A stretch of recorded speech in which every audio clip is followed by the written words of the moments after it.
All right, good morning, class. Good morning. So today we are going to look at a reading strategy.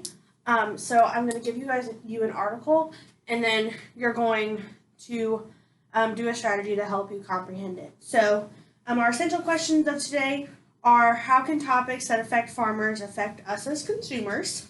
And also, why might we be reading this article? So your guys' goal of today is to identify reading strategies to help with your own comprehension of different readings that we do in class. First things first, what type of community did you grow up in? Did you grow up in a city? Was it fairly rural with a farm, rural non-farm? I grew up in a rural community, and we had a small operation. You had a small operation. So, did you guys have any cattle? No. No, but do you still eat beef? Yeah, absolutely. Yes. Absolutely. Okay. So I personally love beef. I grew up on a beef cattle farm, and cattle farmers like myself and my dad, and I care and provide for our cattle 24/7, 365 days a year. So we're caring for them in the rain, the sleet, the snow, and even on really hot summer days. So we're going to read an article today that talks about the issues that cattle farmers face in difficult summers, specifically the summer of 2018, when we had a really hot and dry summer here in Missouri. We will see how the elements affected producers, as well as what some of them had to do, and then we're also going to brainstorm how we think that those issues could affect us as consumers. Okay, so first things first, I'm going to give you a article, and I would like you to read it without making any sort of marks on it. Okay, just go ahead and read it straight through.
You done? Yes. All right, perfect. So just reading that article without making any marks on it, do you think that you truly understood what it was saying? I have an idea, but no, I don't think so. Okay, so today, a lot of people have that issue is that they will read an article and they don't even know what it even talked about. So today we're going to talk about a reading strategy called coding that's going to help you to fully understand an article the first time, so you don't have to read it multiple times just to get the point. It's going to save you time and also just help your brain fully think through what the author's trying to get you to know. So, within our strategy of coding, we're going to be doing 3 different things while reading the article. First things first, when you start reading, I want you to circle any words that you do not understand.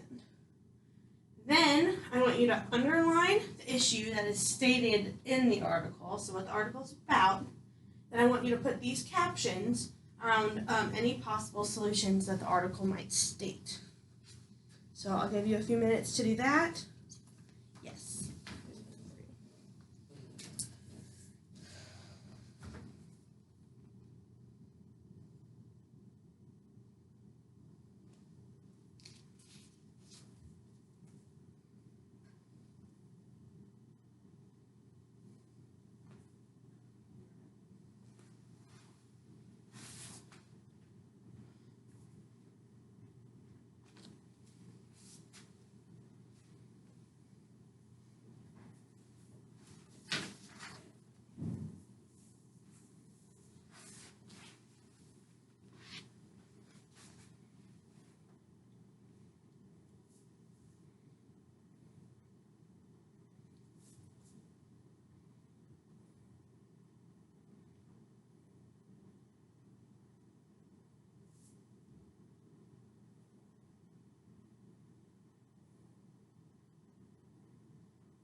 Are we done? Yes.